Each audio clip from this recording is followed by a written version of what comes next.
Hello, ladies and gentlemen. I'm Sean Kidney. I'm the CEO of the Climate Bonds Initiative, and I'm your host for tonight's session. I'm going to say a few words up front about this project tonight, which is green loans, and then we're going to hear from an incredible panel that we have been lucky enough to attract. We've got Craig Eggleton, who's the Division Director for Group Treasury Funding at Macquarie Group, and they're particularly exciting for us because they've done the first green loan format in the Australian market. We've got Chen, who's the Head of Sustainable Finance at Westpac, and we've got Tania, who's the Director of Sustainable Finance at ANZ, joining us. We're having today in Australia a Green Loans in the Australian Market webinar. There will be another event, a roundtable in New Zealand, hosted by the New Zealand Green Investment Fund, which is like the Green Bank of New Zealand, looking at that particular market. So if you're a Kiwi on the line, you're welcome to stay, but know there's going to be another event coming up. So I'm going to give a little bit of an introduction about what's happening around the world. In the green loans market, we've had really amazing growth about these loans, which people on the lending or the lendee side are telling the market they've done in a format. And most recently, we've seen sustainability linked loans where there's some kind of coupon or interest or other kind of kicker if an organization, a corporate, achieves certain targets. Occasionally, we've seen another thing where we've seen a twin where there's a kicker if they achieve a target and a penalty if there's a fail of some sort. So there's some very interesting developments around green format. The origin of all of these, of course, is the green bond market. We still have a rapidly growing green bond market globally. For those of you who heard me speak before, you'll know that this is particularly exciting for me. We've just pipped about $1 trillion outstanding, according to Bloomberg, in the global green bond market. What you don't know is that, as far as we can see, a lack of data, we may be up to about $1 trillion outstanding in green loans of various kinds, thanks to the Chinese market, where, according to my friend Dr. Ma Jun, the head of the Green Finance Committee of China, there are 10 times the number of green loans as green bonds. Not as big a volume, but they've been a very common instrument in that market, partly because the Chinese regulators, starting in 2007, started pushing banks to have green formatted loans and investments as part of their green banking regulation. And there's a whole bunch of stuff we're just discovering now. Sometime later this year, hopefully we'll get a little bit more detail on exactly how much is there. But of course, in the meantime, this has gone crazy in places like France and Australia, which is why we're talking tonight. So we have a challenge, right? You know about the challenge around climate change. That's still absolutely there. I was in Australia at the beginning of the year when the fires were on, and I still remember reading this incredible story of a bushfire brigade guy wandering through the forest in northern New South Wales after the fire, scorched landscape, and hearing the cries of animals dying in the fires. And the guy had to get post-traumatic stress disorder counselling afterwards because the noises were so ghastly. This is the palpable effect of climate change. We're in the midst of recovering from fires in California now, second year in a row. We've had floods last month in Bangladesh, where, according to the Prime Minister of Bangladesh, 1/3 of the country was underwater, which is incredible. Extreme floods as a result of climate change, the extremity as a result of climate change. I mean, we've had fires, we've had floods, but we just haven't seen the extremes we've seen before. Welcome to the 21st century. A century of climate change volatility. We're in the middle of a pandemic, which has its origins in pathogens jumping between species as a result of environmental degradation in southern China. We saw a similar thing with the MERS virus in Egypt a few years ago.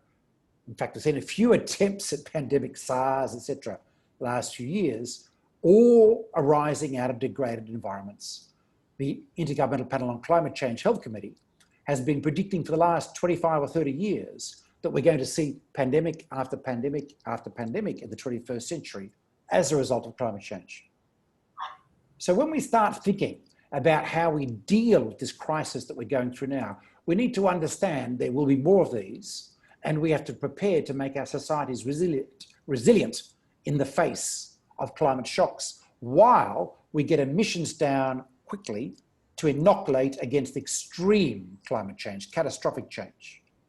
The Intergovernmental Panel on Climate Change, again in 2018, put out a report about achieving the Paris Agreement, and it said that we need to reduce emissions globally, on average, by 55% against 1990 levels by 2030. That is massive. That is huge. That is a tough equation. Of course, we've had some wins recently. Despite the spectre, what we have to do, there have been some wins. I mean, the $1 trillion green bond market is a win. That's pretty cool. And I have to thank Tania and Michael for the work they've done in getting this market and their teams. The Australian banks were some of the leaders in doing green bonds globally. But it's only a start, right? Perhaps more substantially, we've seen central banks begin to move. We have the 69 central bank member network for greening the financial system, now looking at how we can shift our macroeconomic stability regulation to address the forward risks of climate change that central banks are now baking in. A friend of mine, Frank Eggleton, who's the chair of the Network for the Greening the Financial System and a new board member of the European Central Bank, said to me 3 years ago, you know, Sean, the challenge is that the past can be no guide to the future now, because this future is so different to what we've done in the past. And as a result, we have to start looking at scenario planning. We can't look at the past when we as central bankers start thinking about what the right regulatory settings are for the future. 3 months ago, the Network for Greening the Financial Systems published scenario planning guide for central banks around the world. And regulators and central banks, including in Australia now, are looking at how to apply that scenario planning to thinking about regulation for the future to reduce forward risk of financial instability in our financial systems. This is an incredible, pivotal moment in the intellectual framework that we're using on the planet to think about the financial market. So I can't underestimate the importance of that particular shift. What else have we got? We've got a belief amongst investors. Belief, well, we're trying not to use the word belief in climate change and science, but amongst investors now, there is very clearly globally a belief that change is coming, that it's not a matter of if, it's a matter of when governments act with alacrity. And this applies to investors in the US too, as much as in Australia, Europe, Japan, and other countries. That is, we need to be thinking about where people are going to be affected and change our investment allocation strategies accordingly. I mean, there are a couple of key milestones here, right? Literally a week ago, BP, the market capitalization of that company was eclipsed by the market capitalization of Ørsted, which used to be a fossil fuel company in Denmark, is now a wind energy company. In the case of Exxon last week, its market capitalization was eclipsed by NextEra, which is a renewable energy company in the US. I mean, these are amazing times. Exxon used to be the king of the castle when it came to the S&P 100. Well, it's no longer in the S&P 100. It got knocked out about a month ago. So we've seen some milestone changes which we have to classify as wins. When we see the success of the green bond market and the green loan market, the reason we see that success is because investors are now treating green investments as lower risk than other investments. Well, we've had a very clear response to the work we've done in Europe to define investments that meet the Paris Climate Change Agreement under what's called the European Union taxonomy, where investors are saying to us, right, this is a pool of investments that are less likely to be affected by policy risk going forward. So we're going to have a discount on the risk on that investments. And that's why we see price point differences in green bonds and other green investments in euros, as well as in US dollars and some other currencies. So this is an incredibly significant change. People believe change is coming.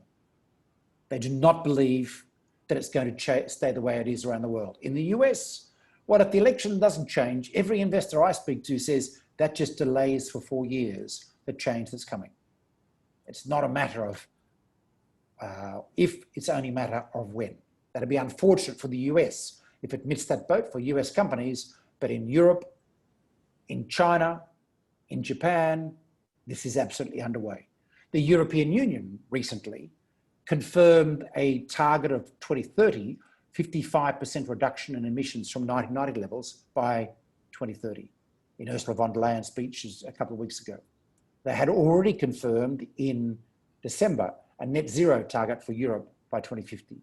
China has come out with strong targets, 2060 net zero energy intensity, a bit of a nuance in terms. But what we know is that peak emissions have already been passed in China, according to the commentators and the pundits. And there is no way China will miss these targets. It doesn't make an announcement about targets unless it's sure it's going to miss them. We're actually pretty confident that we're going to see net zero emissions in China by 2050. And there's a whole story behind that.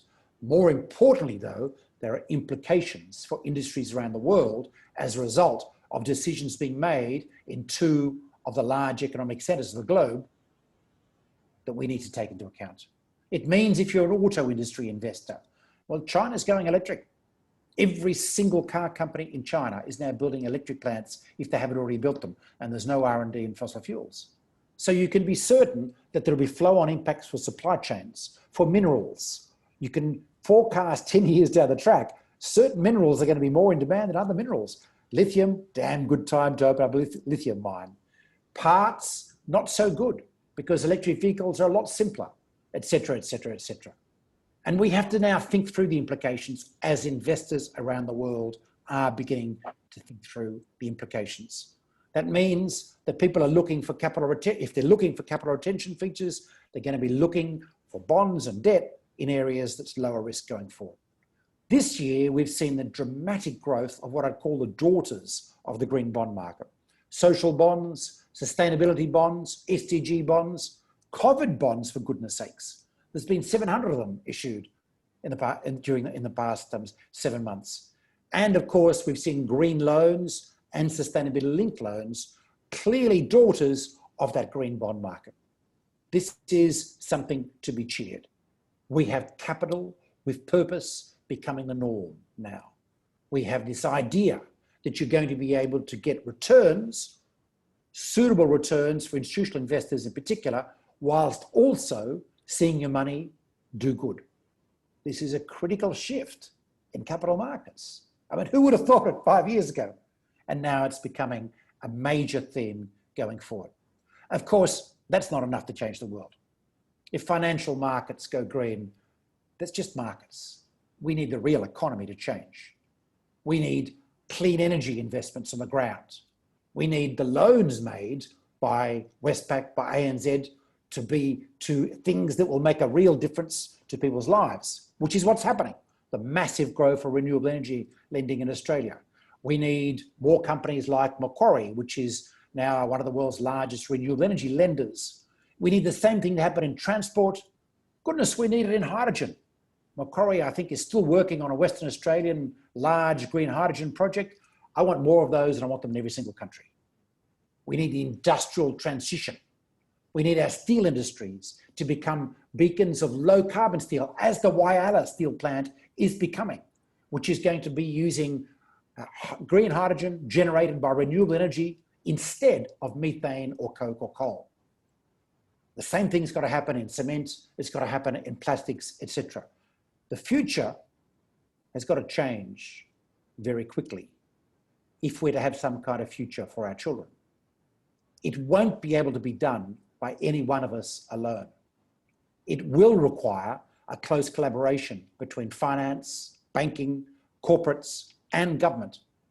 Now in Europe, where I spend my time nowadays, this is what we're working on. We're working on, for example, a green hydrogen strategy where the European Commission, key governments will lead with industry like ThyssenKrupp or SSAB steel companies on making this change. In China, we've seen the same kind of work now on key industries. And we've got a discussion going on between China, Europe, and Japan about how we shift our key industries. In agriculture, we have to do the same thing. That will be the future. I've got a 3-point plan to go forward to finish up. We do need to let people know what to do. In Europe, we've been talking about making it easy to understand what the shopping list of the future looks like. It's called the EU taxonomy. It is a list of investments that will feed the green bond market, but they identify what you can do that's relevant to the Paris Agreement, but more importantly, are part of the disclosure regime that is becoming a regulation in Europe for investors, corporations, and banks. When you disclose in future what your sustainable investments or products are in Europe, you will have to reference the taxonomy. We can now compare apples of apples. And we are already seeing a race to the top. So the banks in Europe are saying, oh, no, look at me. I've got more sustainable investment than that bugger down the road there. This is already happening. We've had 50 major fund managers disclose the project they're working on of the Principles for Responsible Investment to identify all the green or taxonomy compliant investments in their portfolio. We're going to see a lot more of that going forward. We need to expand that taxonomy, as we will in Europe, and we're beginning to do in places like South Africa, Chile, Colombia, where there are taxonomy projects underway, into more areas. Strategically important minerals for the transition that I mentioned earlier. What are they? What's the rule set around them?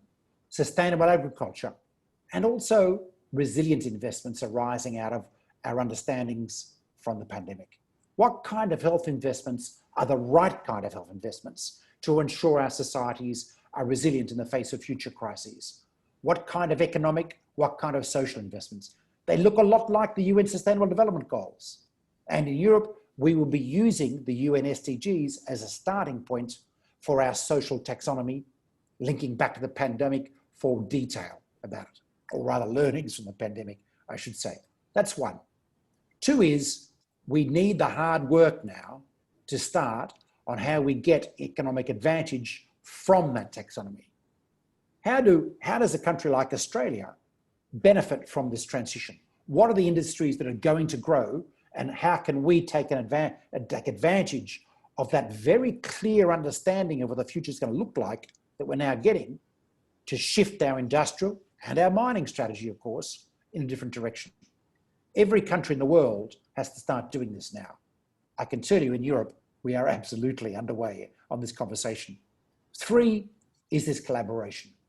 I mentioned before a bit of policy collaboration, but let me frame it in three ways.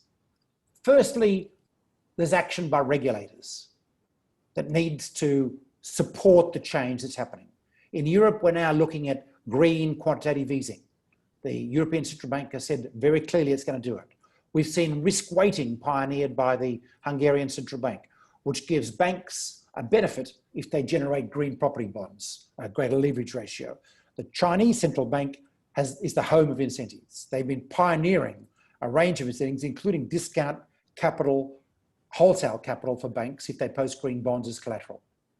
Disclosure is part of that regulatory change. We will see a lot more of that in the next couple of years around the world. Second, we need to think of other measures to lower the cost of capital for the procurement plan for the Paris Agreement. We are seeing a change in profile of what development banks are doing around the world. The EBRD, the European Bank of Reconstruction and Development, last week adopted a policy of 50% of all its lending being climate lending. The European Investment Bank adopted this last December. These are two huge behemoths of public lending. We're seeing the same thing happen with other development banks around the world.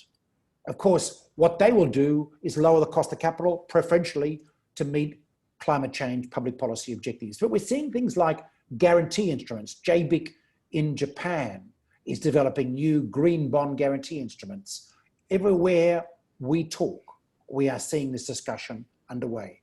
In Europe, we've now set up a 750 billion euro recovery and resilience fund. A quarter of that will go to green. Sorry, a third, even more. It's a mixture of grants and loans. But what you may not know is that the other 2/3 also has to be argued for in terms of resilience. So when Greece or France is applying for money from that 750 billion, they have to argue how the money will support increased resilience of their economy in the face of the kind of crises we're looking at. This is a very important thing. And they can't do harm to the environmental objectives. They can't build things that will damage climate objectives. So this is becoming mainstream business in the European Union. Now, I'm going to take a bet with you, Michael, Tania, Craig. On the 2nd of November, we're going to see some change in one of the other big parts of the world. And we will see policy that will start catching up this. But it's only a bet because I'm a betting person. Nothing's sure in life. We've got a big agenda here. The final agenda is governments. Like I said, governments have to understand where the opportunities are economically if we're going to maintain the financial health of our communities. They have to start looking at where deal flow is going to be. They have to start planning their economies accordingly. This is exactly what's happening in China. This is exactly what's now happening in Japan under the new Prime Minister. And it's exactly the theme in Europe going forward. So that's a story for Australia. But of course, we're here to talk about something which is focused, which is specific, which is part of this revolution and fairly fresh in the Australian circumstance. And that's green loans and sustainably linked loans. And here, thank you for listening to my rant, everyone. We're lucky enough to have Craig Eggleton first, who's going to talk about the deal that Macquarie's done and they're thinking about going forward. Michael Chen from Westpac, as I said earlier, head of sustainability, is going to talk about how Westpac is looking at this. And then Tania, who's been doing sustainably linked loans at ANZ and looking at this, to talk about it from her perspective. Thanks for hearing me out, guys. Craig, I'm going to ask you, tell us about this deal, this incredibly, from my perspective anyway, hey, I'm a bit biased, exciting deal that you guys have done. How did it work? And why did you think it was a good deal? Sorry, before Craig speaks, everyone, for all the journalists on the line, what I've just said was open slather. You can quote what you like. From now on, we're in Chatham House rules.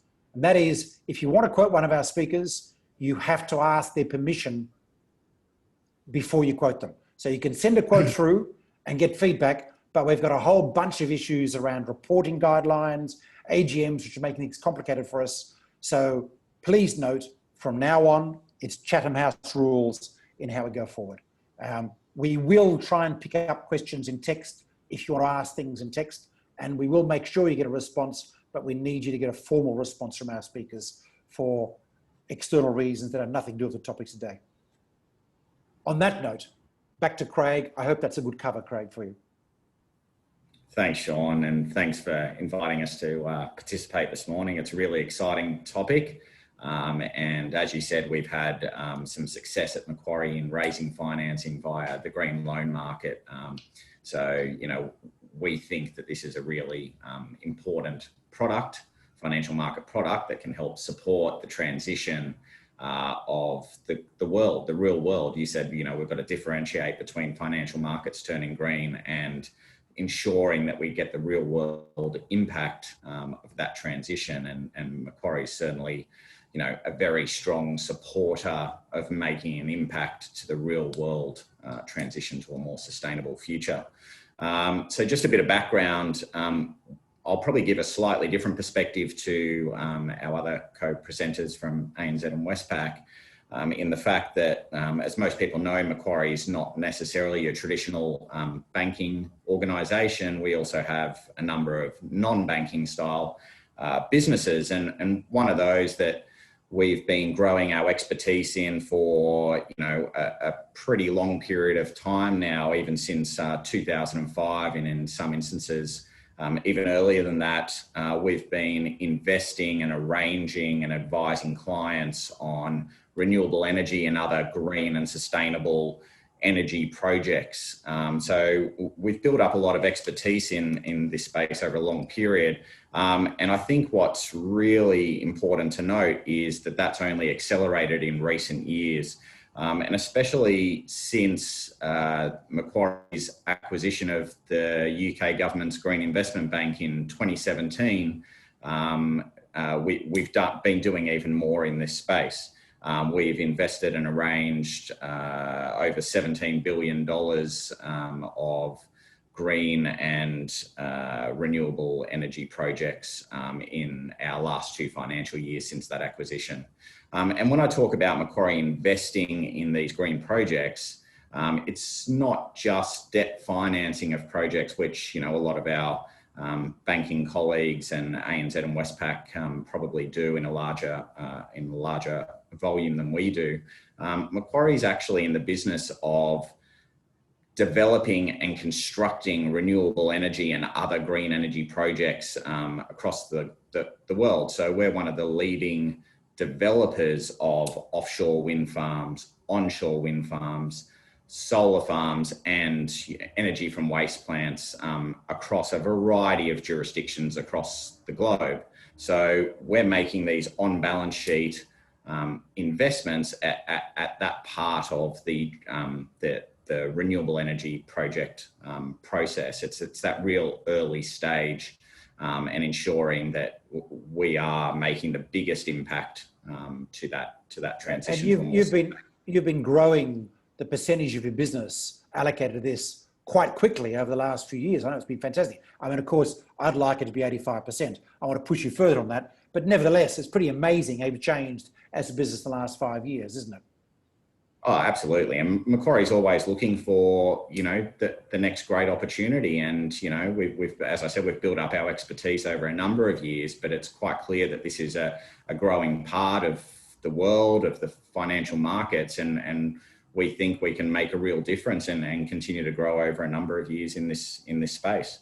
And I think where I can give a little bit of a different perspective is because we have these on balance sheet investments, we obviously have to finance them. We can do that through traditional markets, but this development of green loan and bond markets, and then more recently in sustainability linked loans and bonds and other styles of sustainable financing, has allowed us to sort of test the market and the demand for this style of product. And we were really proud and excited to be the first Australian institution Australian borrower to raise a green loan.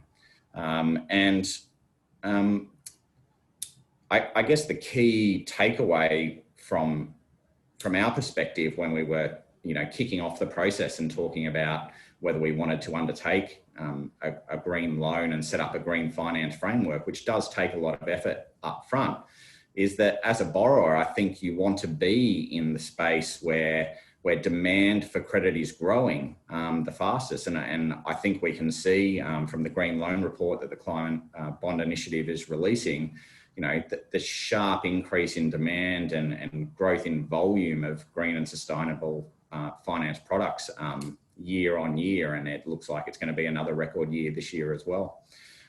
So I think that's the space where you want to be. We want to be supporting these, very sustainable projects that we're investing in, and we thought the green loan market was the best way to do that. I guess when we set out to establish our framework and undertake the transaction, we had pretty modest ambitions, I guess. We didn't have much experience in the space as a central Treasury area. We had to rely on a lot of expertise internally from our Macquarie's Green Investment Group and our environmental and social risk management team who are experts in the space. But we also had to rely heavily on a lot of external experts as well, a lot of our banking relationships, who have people like Tania and Michael there who, are experts in this space. They're passionate about it, and they can provide a lot of advice on the developments in the market.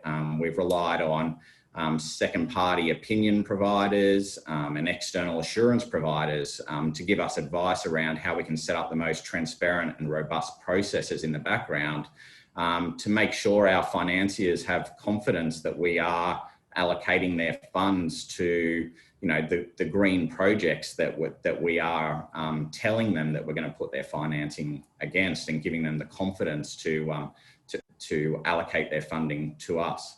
And I think our experience for our initial loan was in 2018, and it was in the pound sterling market, which had historically been a more difficult market to raise substantial financing in traditional bond markets. And we were growing our UK balance sheet at the time, and continue to as well in the renewable space, but elsewhere as well. And we thought, well, let's see how much demand we get by using this green label in the pound loan market and see whether we can raise a substantial amount of funding. And I think the end result speaks for itself. We ended up raising £2.1 billion from our loan. Now, only a portion of that was green tranches, but I think just even offering a portion, a £500 million portion of the total transaction elicited, significant amounts of demand. Financiers who would probably have provided some finance anyway found it much easier to upsize their lending. Some were asking, how much can we lend? Can we lend more? We've made significant commitments publicly. That's a nice place for you to be in, right?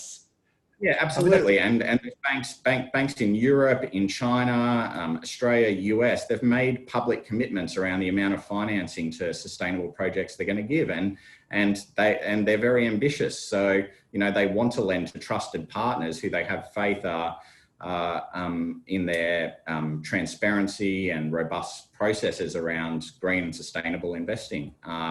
And we had 25 individual financiers participate in that loan as well. So that's Macquarie's largest ever financing transaction outside of some, large business acquisitions that we've done in the past. So our largest business as usual financing transaction that we've ever undertaken. And probably a little bit of a contrast to that, we did undertake another green loan transaction earlier this year. It was into the Japanese market. We wanted to utilize that green label to grow our name where our business is building out their operations in both renewable energy, offshore wind, but in other normal traditional banking and financial markets activities in the space. We thought this would be a good way to engage with the Japanese market. Unfortunately, mid-period of that loan undertaking, the COVID pandemic hit, and financial markets were sort of melting down all around us. So it was a more limited volume transaction than the pound sterling experience. However, I just think the fact that financial markets were melting down and we could work with trusted partners, SMBC was the arranging bank in that market and a strong relationship of Macquarie. They were very unwavering in their support of this transaction. And part of that was because of the green aspect we brought to the deal. So we managed to close a very attractively priced benchmark transaction amidst a lot of market volatility. So I think it just goes to show that this green and sustainable labels can provide a lot of impact to financing transactions if you're a borrower out there who is considering this product. Sounds like you're going to do more. We'll come back to that. I want to go to Michael. Thank you, Craig. This is a great story. Michael, here's an interesting example going overseas. What do you see the Australian situation like? Give me your sense for it. You've been a pioneer of the green bond market. You've done a lot of green bonds, along with ANZ, I have to say, but you've done a lot. And the green loan market is relatively new. Within the domestic Australian scene, we've had a few issuances so far. What's your sense of the opportunity? Sure. Happy to speak to that. But before I sort of kick off, I just wanted to say on behalf of Westpac that we're delighted to take part of this report and to launch the Green Loan Report today. So thank you for CBI and the other sponsors, particularly you guys, Sean, and the CBI in all you do around market development. It's really fantastic.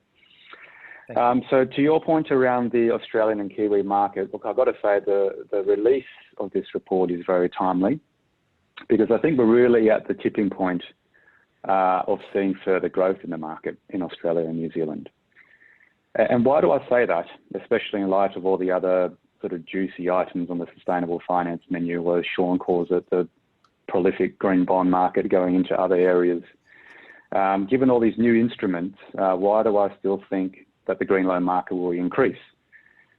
Well, I think firstly, green loans has all the benefits of green bonds, whether it's that piece around the external platform to talk about a borrower's sustainability initiatives, Internally, of course, it heightens and elevates the sustainability profile, and it joins up the sustainability, the finance and the operational arms of a company. As well as, Sean, you talked about investors being keenly interested in a company's climate performance. Well, this is another string to the bow in terms of accessing sustainable finance. So the green loan market, the green loans has all the benefits of green bonds. And in addition, the market dynamics in Australia is different. The green loan market, the loan market rather, is much bigger than the bond market. So as it mentions in the report, the size of the loan market in Australia compared to the bond market is a scale of 3 to 1 if you were to strip out bank bond issuances. And that means, some borrowers don't access the capital markets at all, whether it's due to their size or credit rating, etc. And also, loans are more flexible than bonds, and sometimes a more suitable instrument for pricing and managing more complex risk. An example of that is in project finance. So some of the projects that Craig has mentioned.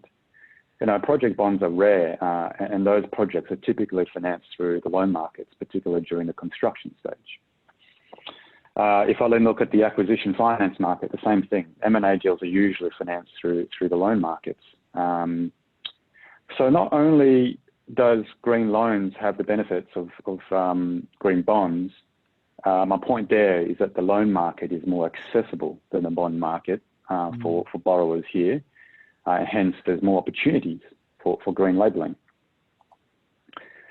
And thirdly, just like the borrowers, our customers, want to become more sustainable, lenders and investors are also interested in making their portfolios more sustainable, as you mentioned, Sean, through our lending and funding activities.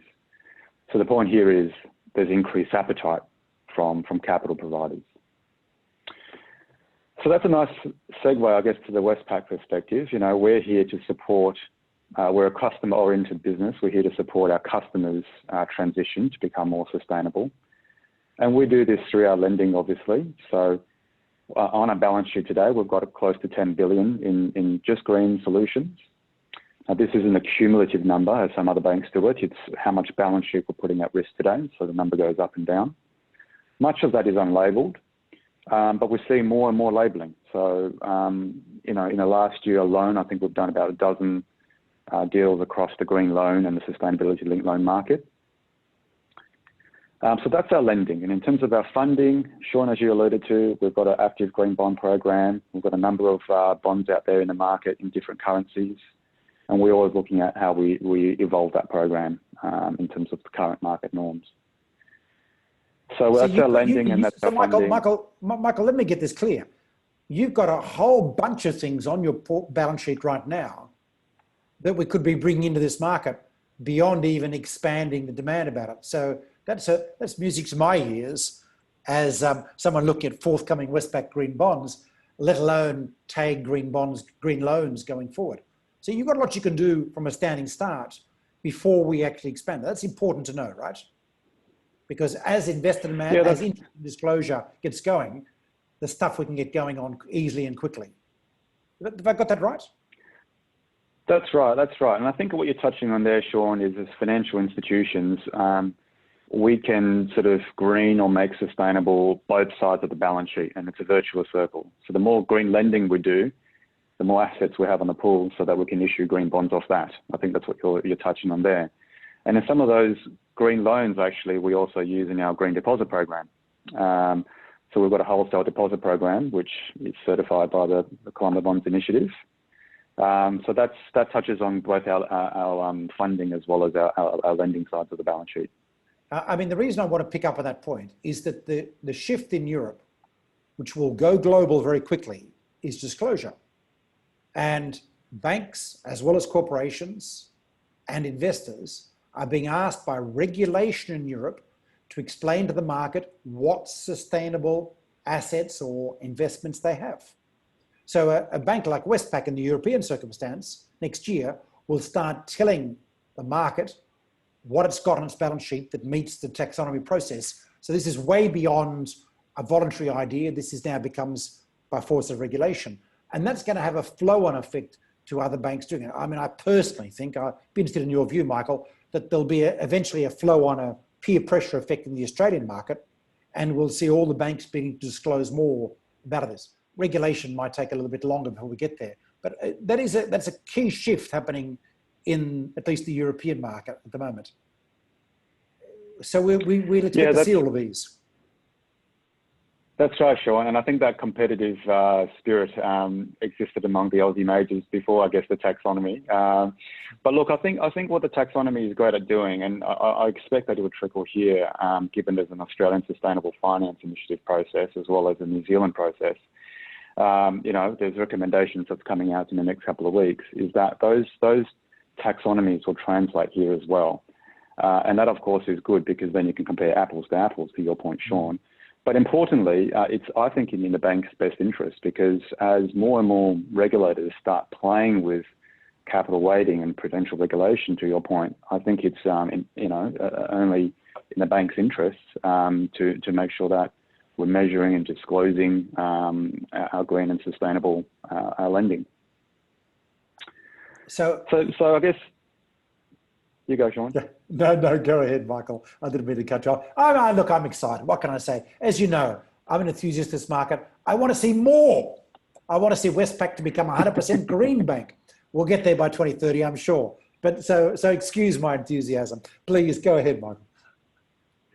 No, we share your enthusiasm, Sean, and particularly given it's past 11 p.m. for you. So, look, I think I was just going to sum up, really. I think, as I mentioned, the loan market is in Australia and New Zealand is very conducive for growth in green loans, which is fantastic because we've got customers and companies, some of which are on the call now, with strong sustainability agendas who are interested in going down the green loan and sustainability-linked loan route.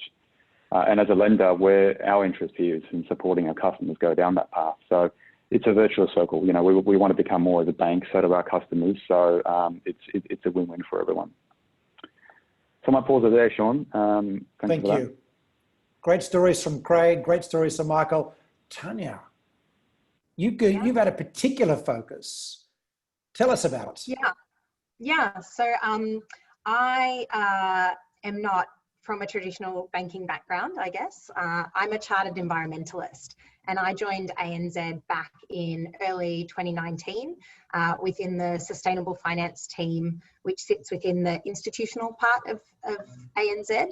And I have been brought on largely to help with the green loans and sustainability linked loans because of that technical rigor that's required for those sorts of transactions. And so bringing that understanding of what is green, using things like the CBI taxonomy, the EU taxonomy to help our customers understand what's green. Hang on, Tania, you're telling me that a bank that's making sustainability linked loans has got someone focused on technical rigor, on the environmental technical rigor. So that's news to most people. That's news. That's okay. Go ahead. That's cool.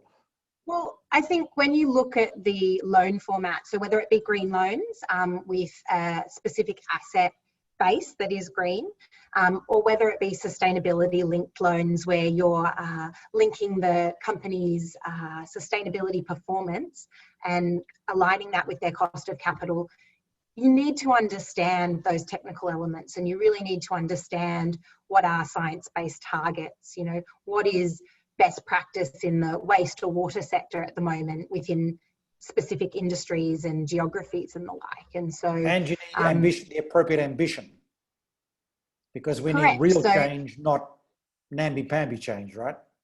Yeah, exactly. And so we've been fortunate in Australia that, you know, Europe has done a lot of the early work, but we have some guiding principles. So there's the green loan principles and the sustainability linked loan principles.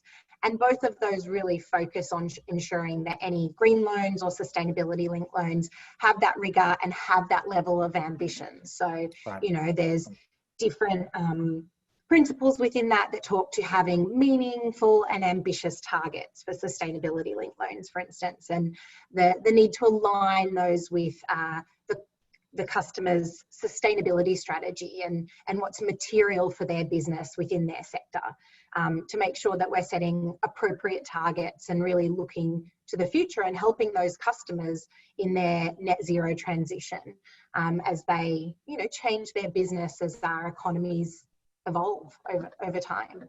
And so we work really closely with our customers on that. And fortunately, sitting within my team, we're also responsible for, I guess, tallying our efforts in that respect. So we're responsible for oversight of ANZ's 2025 $50 billion sustainable finance target, which has been launched at the start of our financial year. So we're just about to report on our first year's performance, which is really exciting.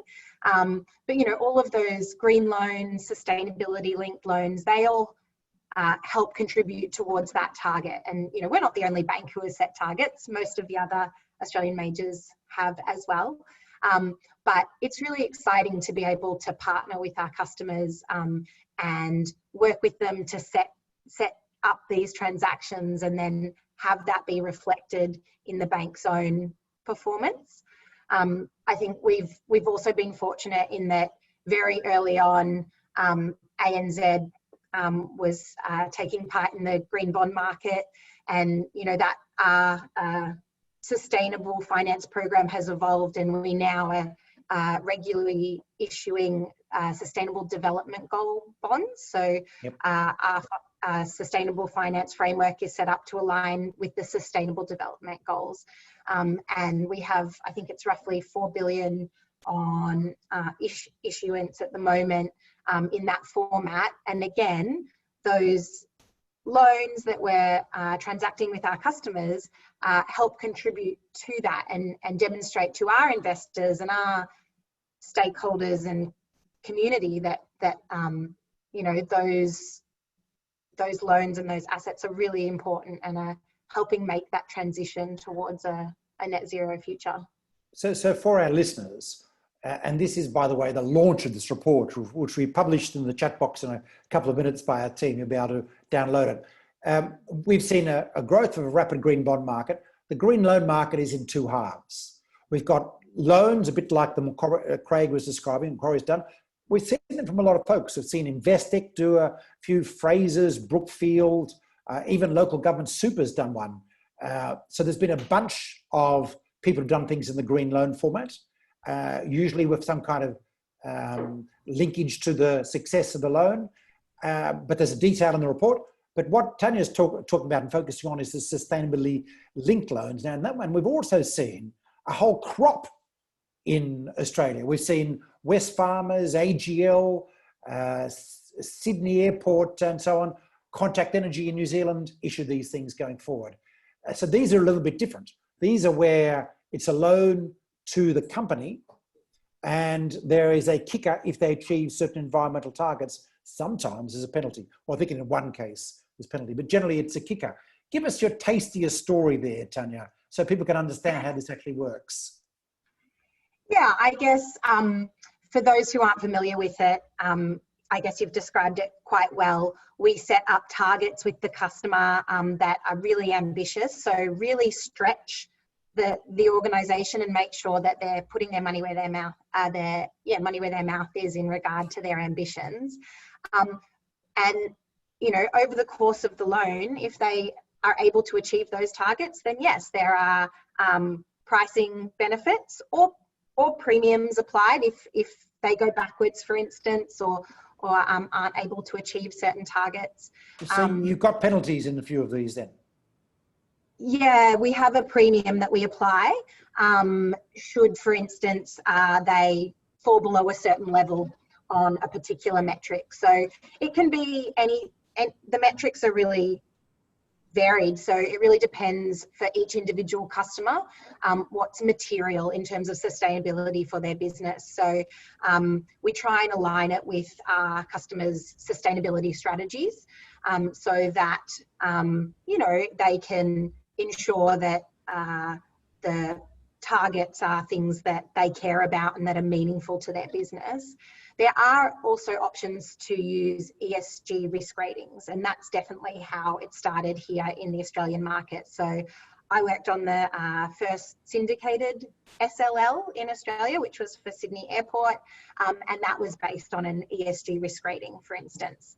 But I think what we've seen, even in this short period of these loans being present within the Australian and New Zealand market, is sort of a shift towards focus on more bespoke metrics that are aligned with the company's current reporting activities, for instance. So we often look at things like emissions or, waste statistics, things like that, but really focused on each company and tailoring what's appropriate for their business. So there's a whole lot of creative opportunities to go here to work on going forward. I think the key thing for listeners is we're now in a new era, which is where there is a demand, a big demand, to be showing how you're contributing while you're giving a return. And that's the differential here. So there's more demand on that side, as Craig was talking about earlier, I think, than another side. The question is there enough demand for the whole institution? This is where we've got to wait till we see Westpac go 100% green. That'll take to 2030, I suspect. But the percentage is growing rapidly. So I want to dive back to Craig here and say, looking forward, Craig, you've just completed the Japanese transaction not long ago in amazingly tough circumstances. Is it a safe bet for us to think we're going to see more of these out of Macquarie? What can you tell us? Well, I think those investments that I described that we're making in the renewable and green energy space are definitely going to continue. We've got strong ambitions in that space. So as the balance sheet grows, I think we will have more opportunity to be able to look at further transactions in the green and sustainable financing space. And look, I think some of the things that Tania's discussed around sustainability linked transactions, loans and bonds is really interesting and exciting for us at Macquarie in the Treasury funding side to witness. And it seems to be evolving all the time. As you said, there's been even pandemic style bonds issued in recent times based off the same style of structure as some of these other sustainability bonds as well. So I think there's still a lot of innovation to come. And I think because of that, the style of investments we're making, where we are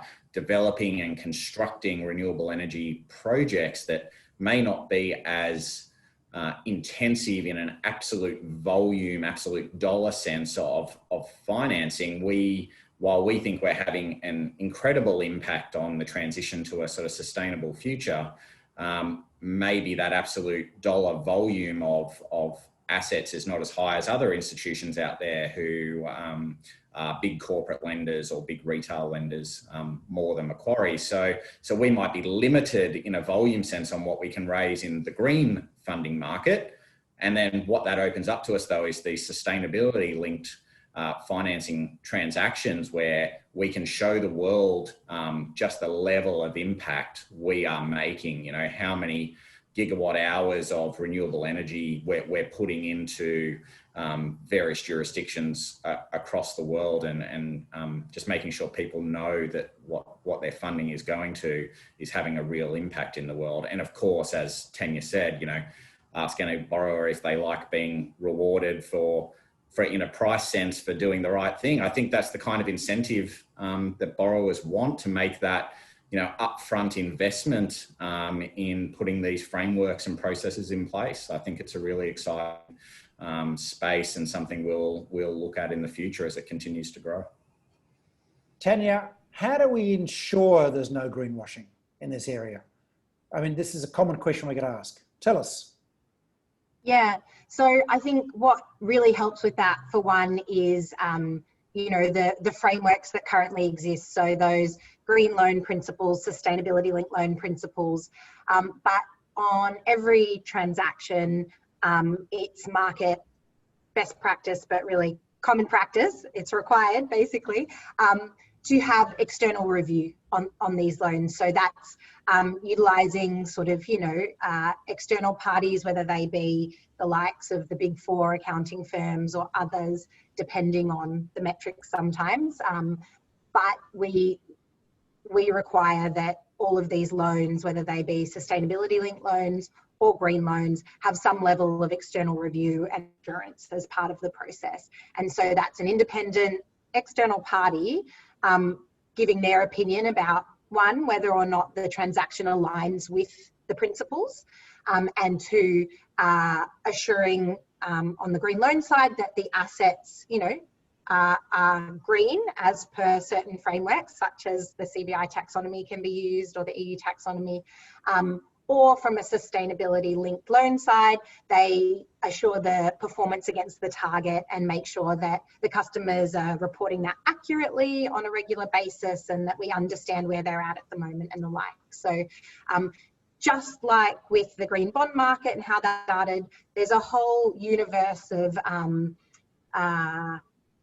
components helping to ensure that these transactions are rigorous, that they are meaningful and really having an impact. And I might also add, Sean, that one of the great things about green loans and sustainability linked loans is that they really help with that thinking around impact on transactions and impact reporting. And so that's something that investors really love to see, to be able to trace the impact that they're having with their money. And I think, both green loans and sustainability linked loans really allow for that transparency around impact reporting. And I think that that's a trend that we're going to see going forward, more and more transparency around that level of impact. Michael, I've had a question here, which says, how do I get one of these? Is this actually complicated for a corporate to consider a green loan? Go ahead. Oh, sorry, you're cutting out a bit there, Sean. I'm not sure if it was you or me. I hope it wasn't me, Michael. Please go ahead. Well, how do you do this? What do people have to worry about when they're thinking about a green loan? Sure. Okay. So what I got there. Can you hear me now, Mike? Just about. I think what is the process essentially in doing a green loan, right? So I think Tania's pretty much touched on a lot of those things. I think first and foremost, we work with companies, and as we all do in terms of structures, work with company identifying whether there's sufficient green assets. So that's the first step. And that's really part of in helping them set up a framework, which is a second step around, what are the loan proceeds will be used for, how will they be tagged against those green assets, how do you manage those proceeds, and then how do you report on the greenness of those assets. That's essentially the framework. Not an overly complicated piece, a framework can be 3 to 5 pages long. And then you can go down the certification route, which is what Tania touched on earlier as well. And then to ensure integrity of the greenness of that instrument, we would then also seek to bring in an external verifier or an opinion provider to come in and say, yes, this is indeed, we've looked at this, it complies with the green loan principles. We've looked at the assets and they are indeed green. So that just gives everyone comfort, the borrower as well as the lenders, that this instrument is indeed green. So those that are familiar with the green bond process, it's actually not too dissimilar to the green bond process at all. Sean, I might just jump in there and flag that what Michael's outlined relates to green loans specifically, because obviously with maybe not obviously for people on the line, but for sustainability linked loans, you don't necessarily need to have any green assets. And I think that that's why we've seen that particular product grow in popularity. If you're a company that doesn't have access to the bond market, you don't have a credit rating, and you potentially don't have a significant amount of green assets, you can still participate in the sustainable finance market, but you have to do so through either a sustainability linked loan or potentially a sustainability linked bond. But there is a difference between the green loans and the SLLs, and that really comes down to one of them being a general corporate purpose product where you don't need an asset base, and the other one being predominantly focused on use of proceeds and needing to have those green assets or green projects on your balance sheet.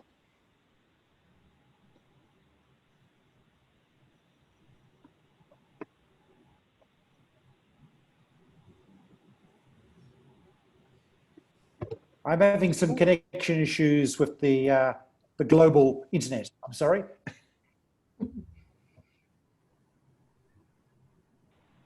So, Haran, you might need to jump in if this is cutting out too much. Haran Siva, who's on the call as well, is the legal report.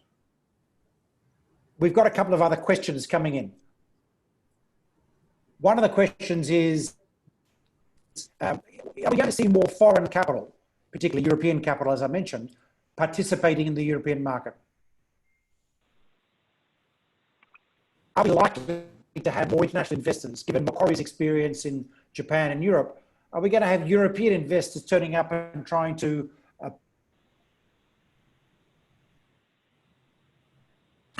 Sorry, Sean, you're breaking up there. It's Haran Siva here. I might just step in and pass the question over to the panelists that's come through.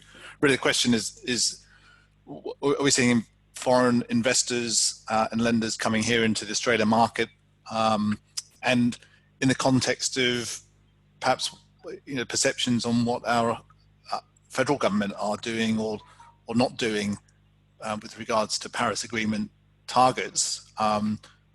Is Australia at risk of having a high cost of capital because of our political position? So I might just see if any of the panelists are prepared to take that question on. I might comment on one thing, Haran, and that's the fact that despite our lagging in terms of some of our commitments around climate change here in Australia, I think one thing that's been really promising is that corporates aren't lagging. And I think that that's partly that need to demonstrate the social license to operate, particularly post-COVID.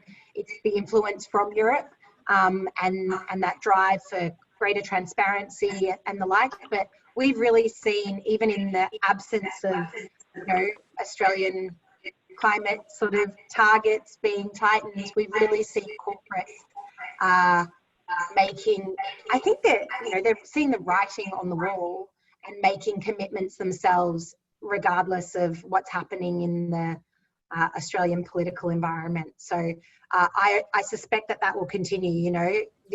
This entire year, there have been an ongoing number of corporates coming out, making really ambitious net zero commitments and other sorts of sustainability commitments in the absence of that regulatory or emissions targets. So I think that we'll continue to see that going forward.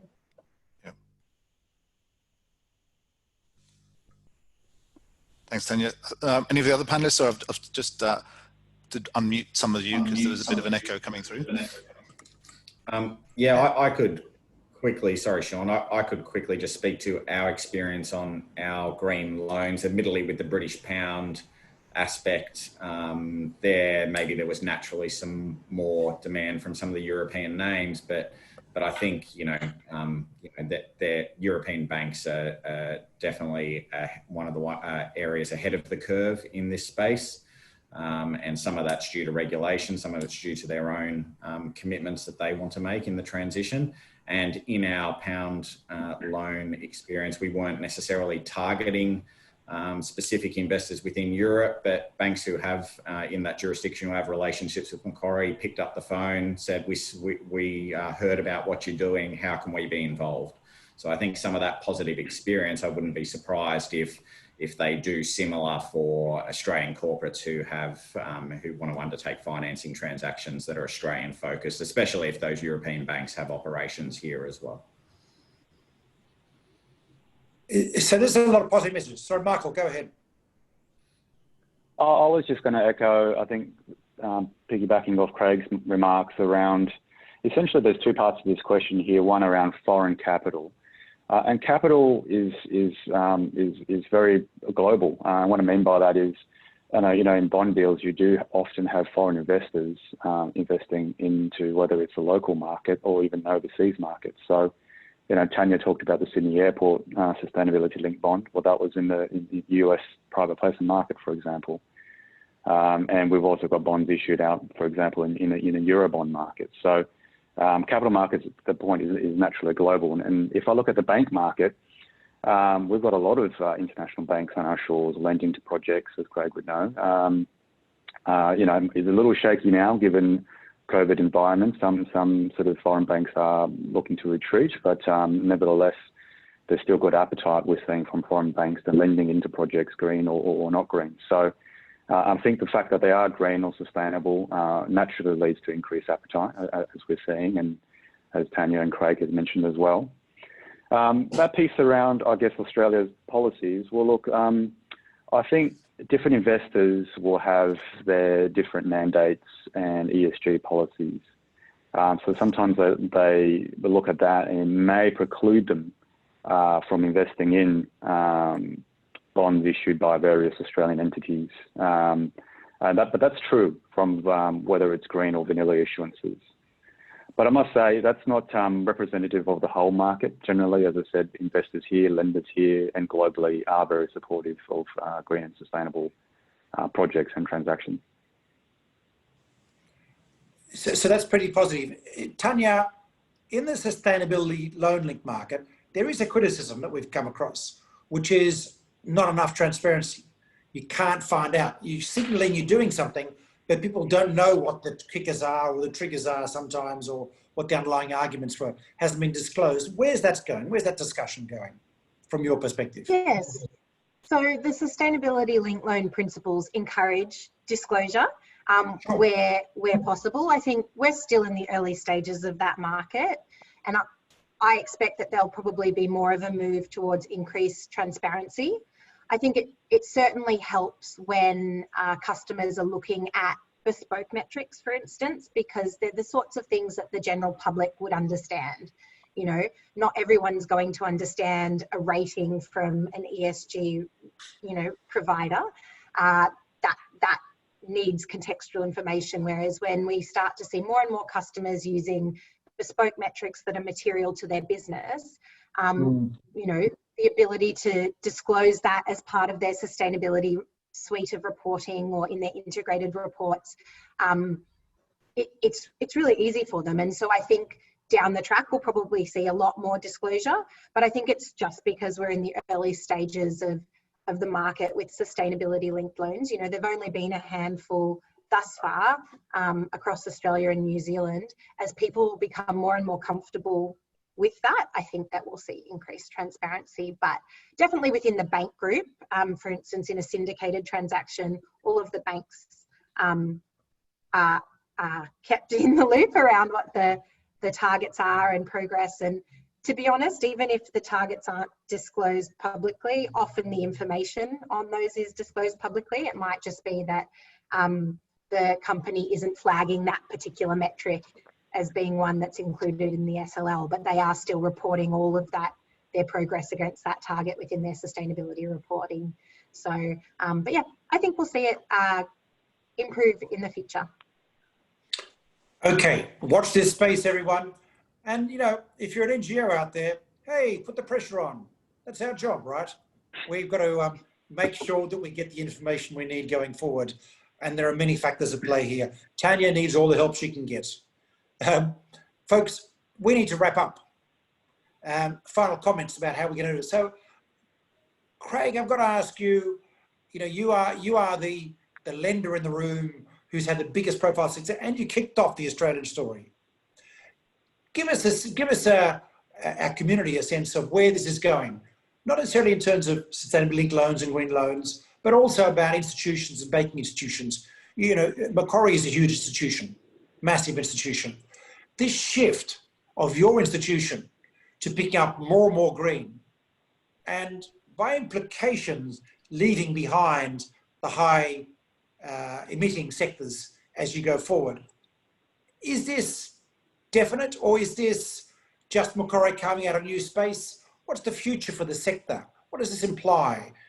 What's the next few years look like? And I guess I'm looking for an optimistic view, but I don't know if that's really the case in Macquarie, how far this is just a side business versus mainstream business now. Tell us as an audience.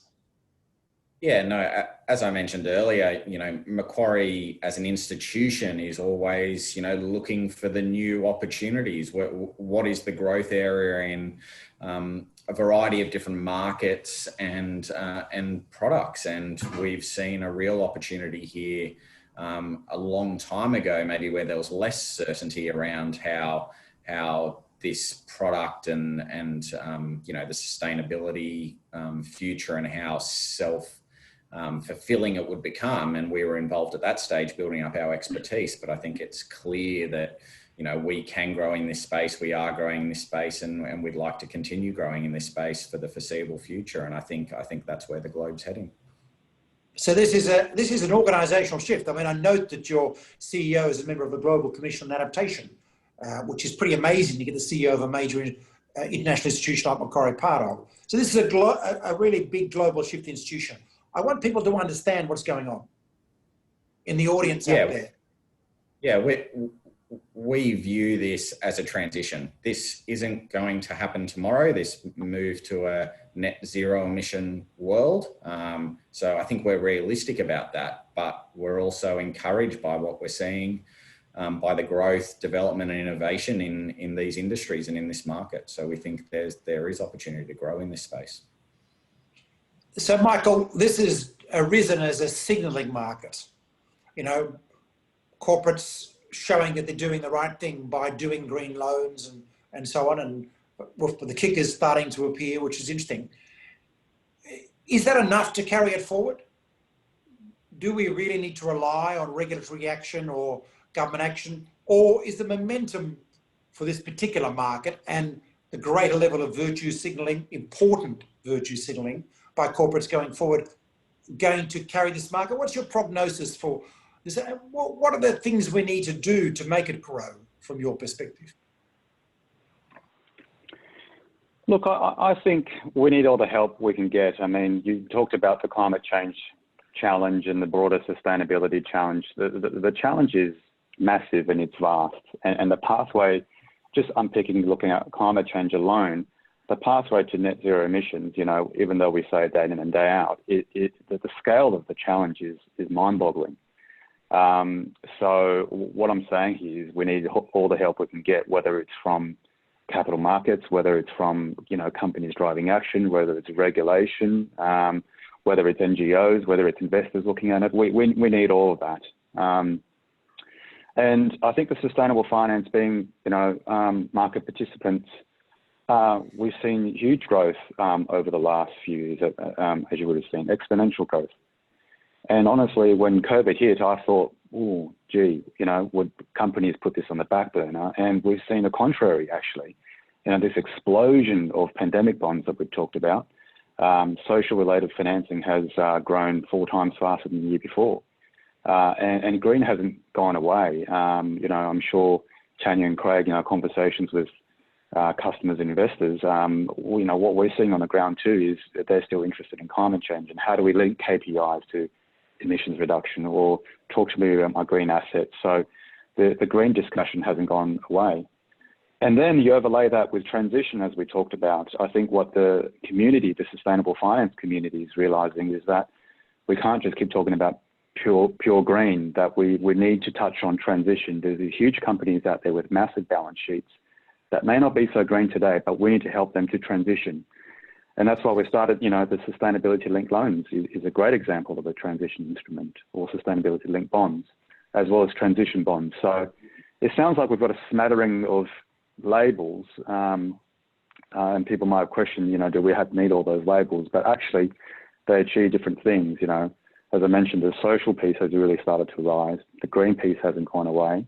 And increasingly we're now focusing on transition. So you put all that together, I'm really, really bullish on the sustainable finance market and what that means, which is driving emissions reduction and making the world more sustainable.